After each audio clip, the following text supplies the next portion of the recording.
It's a hats and T-shirt game. Well, yesterday was a hats and T-shirt game for the Eagles, Casey. But those hats and T-shirts just don't feel the same today. As we welcome KC Joyner into the conversation here on the Sports Bash. His appearance is brought to you by BMW of Atlantic City. And Casey, how different is this team without Carson Wentz? Just first off the bat, you look at this team with Wentz and without Wentz. How different are they?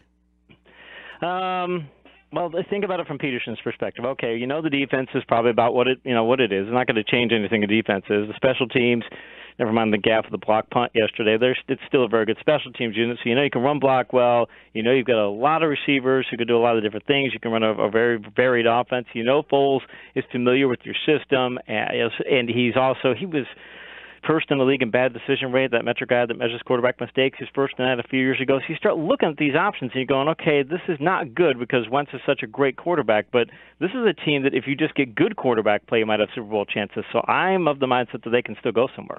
All right, so yes, and I don't think losing the difference really is the ceiling and the expectations change. It doesn't mean that you can't get there. It's just your anticipation might be different. What is it that Nick Foles does that can keep them in the Super Bowl conversation? Well, as mentioned, he does protect the ball exceptionally well. It's really difficult. He had a bad decision rate one year. I believe it was 0.6%. That means roughly in one out of every 150 passes he made, he was making some kind of a mistake that leads to a turnover opportunity for the opposing team. Meaning he read the defense wrong, forced to pass into obvious double coverage, being tackled at those. Well, a definite mistake that you could have avoided. So if you've got a quarterback who can avoid mistakes like that, now mind you, that was just that one season. He's had other years where he wasn't nearly as good, but he has that type of ceiling to where that if you tell him to protect the football, he can protect the football. So they can play that sort of game with him, and I still think he's fairly good on vertical passes. He's been a top 15 vertical passer before. It wouldn't surprise under the right conditions if you get a top 10 vertical passer. And if you add that to the type of running game this team has, you go, okay, well, I can live with that. Right. I mean, he succeeded here. 27-2 was a little extreme, but he was successful because he had weapons and they were able to utilize the weapons. He struggled because he lost some weapons, and then, he went to L.A. We saw what happened when you have Jeff Fisher out there as the head coach. So is it safe to say that, hey, the Eagles have enough weapons for him to continue, to revert back to being a successful week-to-week guy? Yeah, as long as and he doesn't strike me as the sort of guy who wouldn't be prepared or would be study hard. I mean, there's everything about that for him points in the right direction of, okay, this is somebody who is going to study the playbook. If that's the case, then if you're Peterson, because I'm trying to think about a standpoint of, I'm Doug Peterson going, is there anything I'm going to take out of my playbook? Is there anything that I'm going to say, okay, I'm going to take that out? Wentz probably runs better than Foles. Foles has decent running ability, but Wentz probably runs better. So there might be certain things I might do there. Maybe scale back a bit on the mobility passes, but not a whole lot, but just a bit on that. But maybe not be quite so aggressive in vertical passing till I know that he's going to be able to protect the ball on those passes. But there's a lot of things I'm leaving 80-85% of the playbook and saying, okay, I know I can do these things with Foles in the offense. So again, I think that they take a step back, but I think that this could be one of the better backup quarterback situations in the league, one of the maybe top 10, top 5 quarterback situations in the league as far as a backup goes. Hey, Casey, if you're Doug Peterson, do you really lean on maybe Jay Ajayi here now?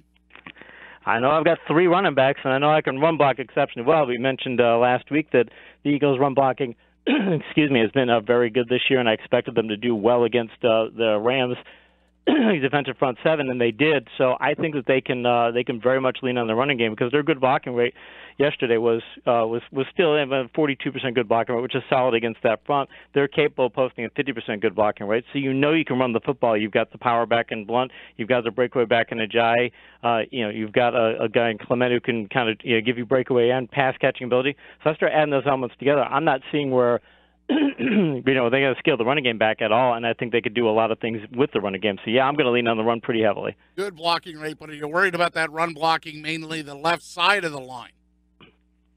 Yeah, basically the left side of the line would be more of the problem. A lot of times, though, the thing I'd worry about with Foles under center is that with Wentz under center, teams couldn't bring that extra safety up because a lot of times when teams win the good blocking rate, it's because they're bringing the extra guy up and they're just beating you on numbers. And they've got a guy who's unblocked and and a running back, has to take on somebody who's unblocked, and that counts as bad blocking because the other team puts you in that kind of situation. So I really want to see if Foles can make teams pay when they do that. Because if you're Peterson, that's what they're going to do, and you need to have a counterpunch to it and say, when they do this, we're going to go find a way to beat them deep and say, you've got to keep that safety out of the box at least some of the time, because otherwise people will be able to slow down the running game. KC Joyner, ESPN.com, NFL Insider here with us. No Zach Ertz yesterday. Burton, though, again, 2 touchdowns. In the 2 games Burton's played, they scored 94 points. They averaged 47 points a game. So my question is, with Foles, should they maybe figure out a way to get Burton integrated more so in the offense, even with Ertz back? I'd love to see them put in some 2 tight end sets. And again, that would be something to where you could tell the defense, if you've got those 2 tight end sets and then you can pass off of that, that would be a pretty good thing to be able to do. I mean, just to say we're going to be able to throw the football, because Burton, he was 5 of 6 yesterday on targets. I mean, so he's that kind of a high percentage play. And you add in, what Selleck can do too. You've got essentially 3 tight ends. I might go back to doing some of the things that the Washington Redskins did under Joe Gibbs, where you have maybe 3 tight end sets, and you say we've got a pass catching tight end, a run blocking tight end who can also catch some, and we've got a tight end who can do both. Because I think that's kind of, if you look at their tight ends, that's kind of where the Eagles are, and do a lot of that and say, fine, we're going to power run the ball, and we're going to be able to throw the right tight ends off of that. I think it'd be a wonderful thing for them to do. How about the receiver position, Casey? Because Alshon Jeffrey came up big yesterday. Nelson Aguilar had some big catches yesterday. I mean, one of the arguments that I saw a lot on social media was like, oh, God, if Carson Wentz goes down. Well, there's more weapons for Nick Foles now than there were, or maybe than that Carson Wentz had to throw to last year. There's more weapons at the receiver position. There's more weapons for him than when he had that 27-2 season we were talking about earlier. There's more weapons for him today. Torrey Smith yesterday, too, by the way, 6 of 11 and caught 6 passes out of 11 targets. I mean, 42 yards of the catch, 100 receiving yards. So, I mean, a good game. And, again, I just looking at what he did yesterday. He has to come in as the backup quarterback on the road, a pretty talented defense, and he gets, that 3rd and 8 situation late in the ball game. And if you don't convert that, you've got to, you're going to have to punt. He hits the pass to Aguilar for 9 yards, and that clinches the game. You look at, that's a money pass right there. It was tight in a tight coverage, and that's what he's capable of. If you can do those sorts of things, I mean, like I said, once the sky was you're talking replacing a potential MVP, but I'm just looking at it going, if what Foles did during his good season, if he can bring it anywhere close to that here with what the rest of the team has, I still think that even if he played the whole season, the Eagles would be winning the division. A lot of talk about the 3-headed monster, and you mentioned the running backs that they have in the stable. If you were the guy distributing the carries, which way would you lean toward? Go for this more, this guy next, this guy third? I'd probably go with Ajayi. It was number 1 because when he was with last year, Miami had those 200-yard games. He also posted a double-digit total on my good blocking yards per attempt metric. That's elite territory. There's usually only 5 or 6 backs a game who do that. I get why they're trying to use him as a change-of-pace guy. I get why they're trying to rotate all 3 guys in. They're trying to keep them all fresh, but I'd almost I wouldn't necessarily go to a bell cow situation, but I'd make him the lead back and give him 60% of the workload and give 20% to save Blunt for the short yardage and goal line stuff, and then save Clement for passing down to change of pace. And I'd only change it if game flow dictated that. Hey, how about the defensive side of the ball? Are you starting to get a little concerned? Any cracks in the Eagles' armor there? Yeah, I didn't like their run defense yesterday. I know that they game flow didn't let the Rams run as much as they wanted to. There were too many times when they were getting big gaps out there. They averaged 9.1 yards per carry on good blocking carries. That's a high number that's been a problem for the Eagles all season long, that when they do stop you, they stop you for nothing. But whenever a team hits a big play or gets good blocking against them, they tend to break off big runs. So it was another problem yesterday. And if you look at the playoffs and you go, okay, well, let's see here. If you had to face, you had to face Dallas in the playoffs, that could cause a problem with Zeke.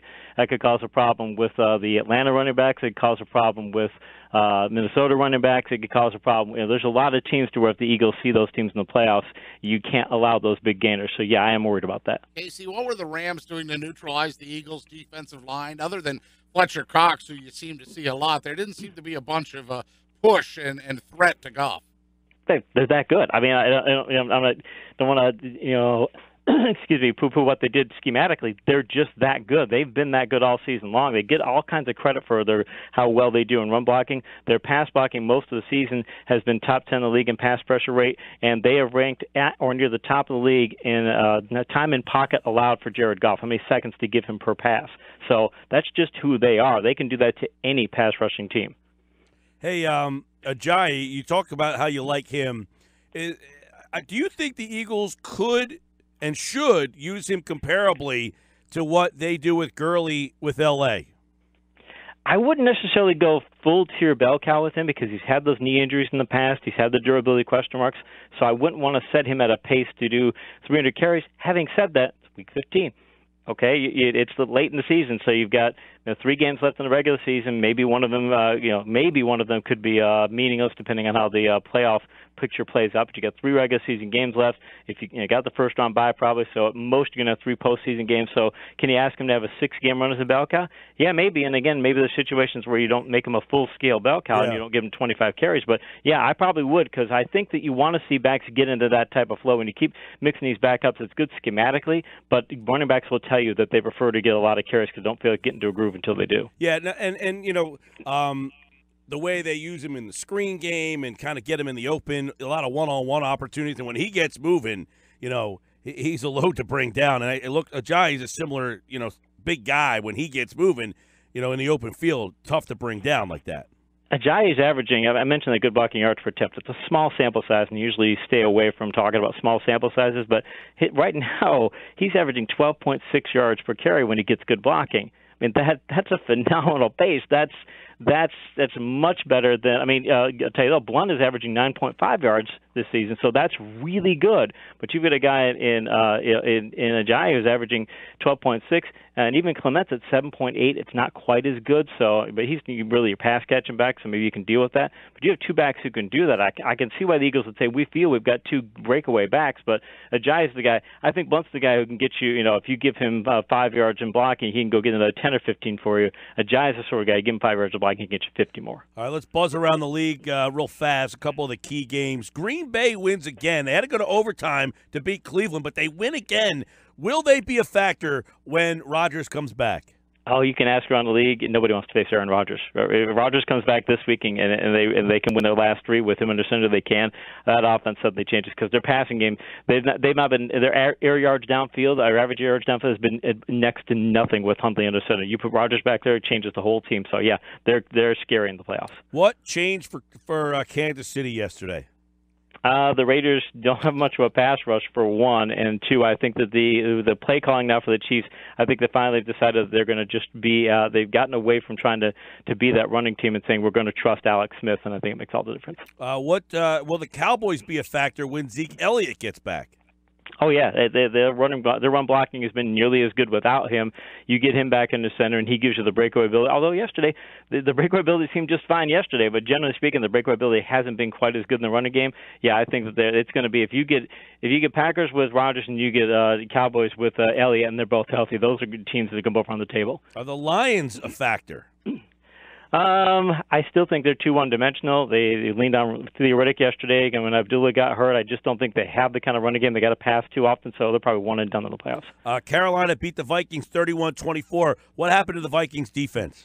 The Vikings defense, I wrote about this in my article today for ESPN's fantasy section, talked about how if you look at the last 6 weeks for the Vikings, their good blocking rate is in the bottom 10 in the league. Their pass pressure rate is down. Their quarterback contact rate is down near the bottom of the league. Their front 7 is just wore down, and I think it's going to be something that's going to make them. I don't think they're going to. I think they might get to the playoffs and be out in the first their first game. Whoa, interesting. Any cracks with Keenum yesterday? Yeah, cracks in Keenum, too, because Carolina's front 7 is one of the best in the league, and I think it rattled him and that Minnesota running game, too. And plus, their offensive line's taking a hit. Yeah, they have, and I think Minnesota's just a team that's had a great season, but now they're trending downward at the wrong time. Garoppolo, the real deal? What's up with him? Yeah, Kyle Shanahan's the best play caller in the league, and now he's got Goodwin, and he's got a couple of solid tight ends, and he's got some other targets in the passing game, and now you got a good running game. You got 2-headed running backs in Hyde and Breida. I think Garoppolo's going to be. I think he's going to be a top 15 quarterback as soon as next year. Disappointed in Tennessee or expected?